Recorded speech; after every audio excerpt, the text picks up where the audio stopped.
Okay, well, hello there, everybody. That's not my normal introduction.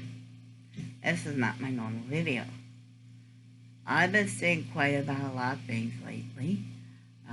I know this channel was originally to be a safe place for everyone to voice their opinions about their political view without fear of retribution, or some place that we can all be free. But lately, there's been so much going on in the news, and I wasn't sure where to start, where to begin. I knew I had information. I knew I did my research, but there was so much noise, I was afraid my voice would get lost in the crowd. So I said nothing. Now I think it's a time for me to make this video. Because I think now people are willing to listen. And I'm glad. On one hand, I'm glad. On the other, I am terrified, along with most of America. So let's talk about the teeny tiny elephant in the room, the coronavirus. I've said it. There it is. This video will probably be shelved. I'm going to need your help to probably share this video. I know I never asked for shares before, but it's a touchy subject. It's a scary subject, but I just think there's a lot of people scared, and I'm not saying I know it all. No, by no means. I just read a lot. I read by the CDC, the American Medical Journal, the Journal of American Medicine Association. I meant. Yes, I actually understand that nonsense. Well, it's not nonsense, it's real, but what is my background? What's in my background? Well, I did have a degree in bioscience.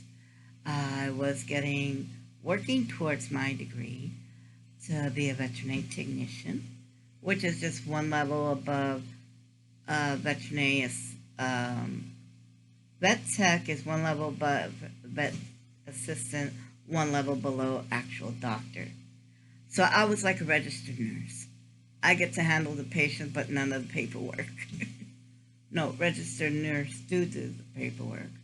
Anyway, what I was going to be doing as a vet tech would be basically in the lab, the petri dishes. That's what I wanted to do, the testing. I wanted to look in the microscopes. I got most of my degrees. I was working on my master's, and life had other plans for me. What I'm about to say is not just me talking.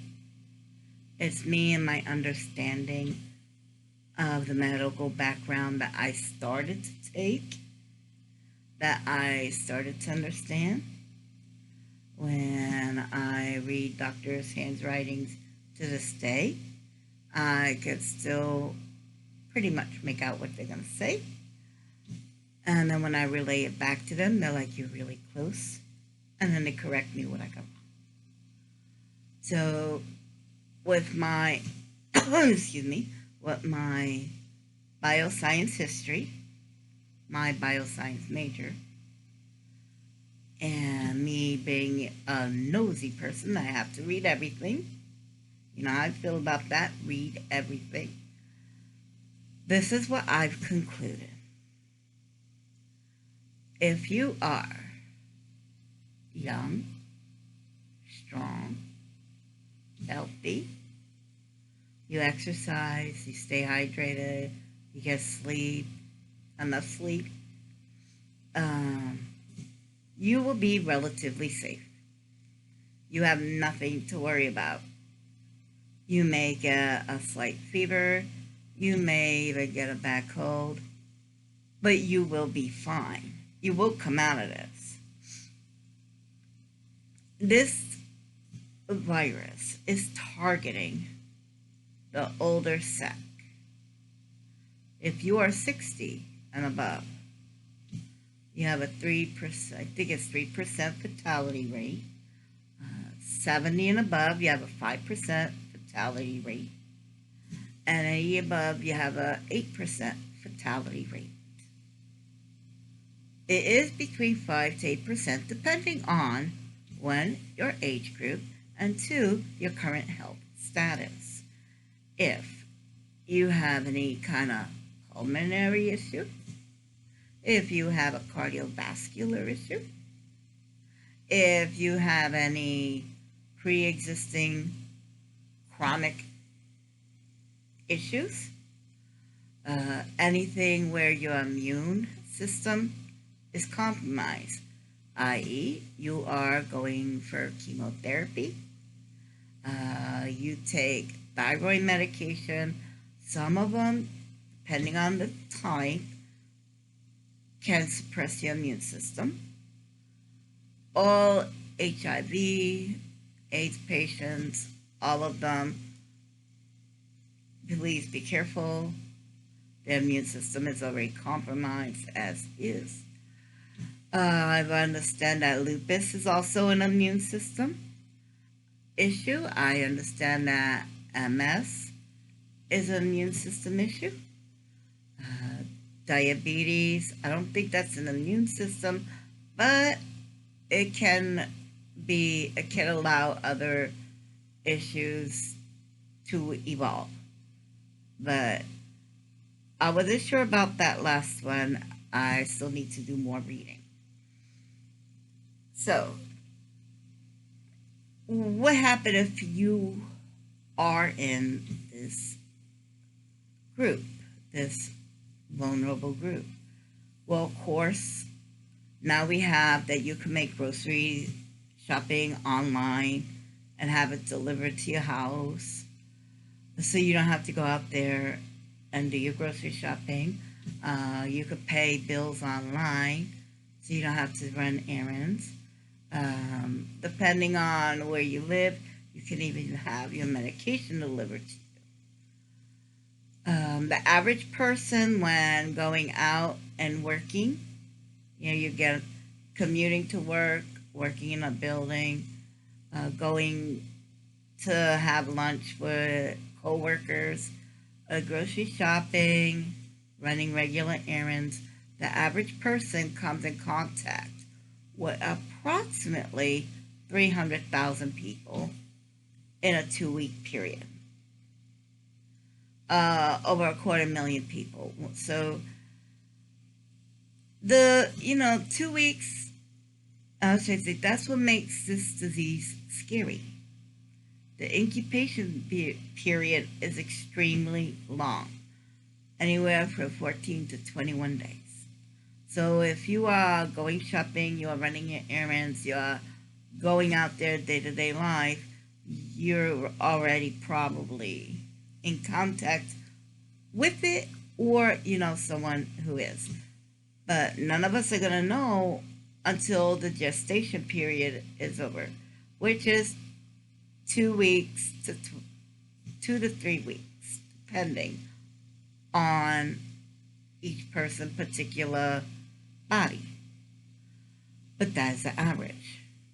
The COVID-19 can live outside the body for up to 8 days. So it's an extremely strong little bugger, literally. Well, you can do, the best we can do is we need to get back to community. We need to get back to knowing our neighbors. I'll tell you why. Because there are probably a couple of elderly people in your neighborhood, probably right next door to you, and they're going to need your help. They're going to need you to probably go to the grocery store. Not everybody has access to the computer. Not everyone is internet savvy. And if you get someone that's in their 80s, they probably most likely really don't care about the internet. So if you can run the errands for them, if you can do some grocery shopping for them, you don't even have to go in their house. You could do what's called a knock and drop. You get groceries, you knock on the door, you let them know, and you just leave it on their doorstep and you leave. That way they don't have to be in contact with you. You don't have to be in contact with them. And that way your grandparents and the elderly in your neighborhood does not have to be in contact. We need to protect them. Now, this does not mean just elderly people. If you're 19 years old and you're going through some kind of immune issue, again, I know someone who's 19 and going through chemo, so he needs to be protected. And there's a lot of people of all age groups that need to be protected: the sick, the weak, and the older people. I don't want to say elder, that just seems so, I don't know. To me, it's disrespectful. I like older people. I think that's more, how should I say, considerate of a word. So anyway, I don't mean to scare anyone. That's not the point. The point is what our mothers told us: wash your hands. Don't put dirty things in your mouth. Don't be touching, everything, and then you touch your face and quit rubbing your eyes. About these rush on toilet paper, quit it. Toilet paper is made here in the States. We're going to have enough of it. Don't worry. What I advise you to get, and this is going strictly on a science perspective, is get Lysol wipes. And I'll tell you why. I don't. Well, the hand sanitizers will neutralize the organisms, but the organism will still be on your hand.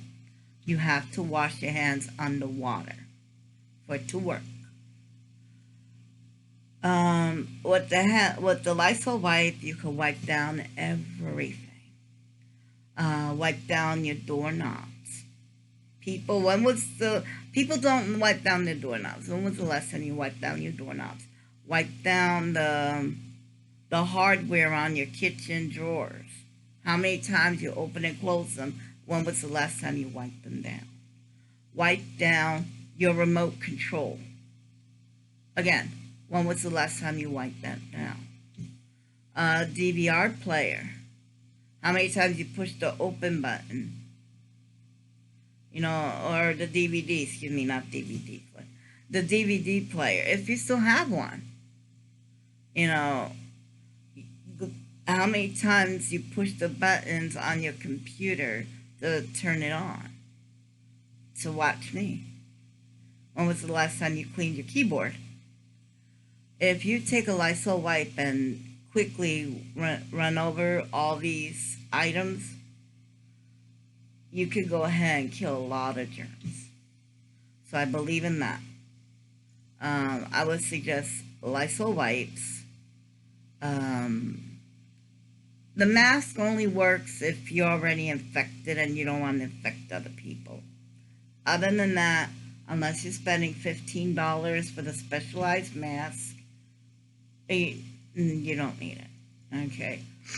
Unless you are already susceptible and you have to go out into the public, then I would do that. But I would strongly recommend that your friends and family help you in that area so you don't have to go outside. Again, that's just me. So, let's see, what else is going nuts on? Gloves. If you want to get gloves, I can understand gloves. The mask. Yeah, I don't know. It's iffy. I won't say no if it makes you feel better. Okay, but it only works if you're reinfected and you don't want to, infect others. The toilet paper, no, the stuff gives you the fevers, not the shits, so you don't have to stock up on toilet paper. Get some Wellborn, get some vitamin C, get some echinacea, get some zinc. All these things will strengthen your immune system. And what it comes down to is we need to come back to community. We need to take care of each other. Check on your neighbors. See if they need you. See if they need some extra groceries so they don't have to so they don't have to put themselves out there and put themselves at risk. Well, that's all I have to say. I hope this helped somebody. Let's take care of the vulnerable. Society is judged by how we take care of our most weakest of members. I can't give my regular closing. I don't know what's going to happen in 2 weeks. And I'm scared. So take care. Please stay healthy. And I hope we're here in a few days. We will be. I apologize. I don't mean to be so dim. I apologize. Let's take care of your friends and family and get community back to where community needs to be. Stay healthy, everyone. Bye.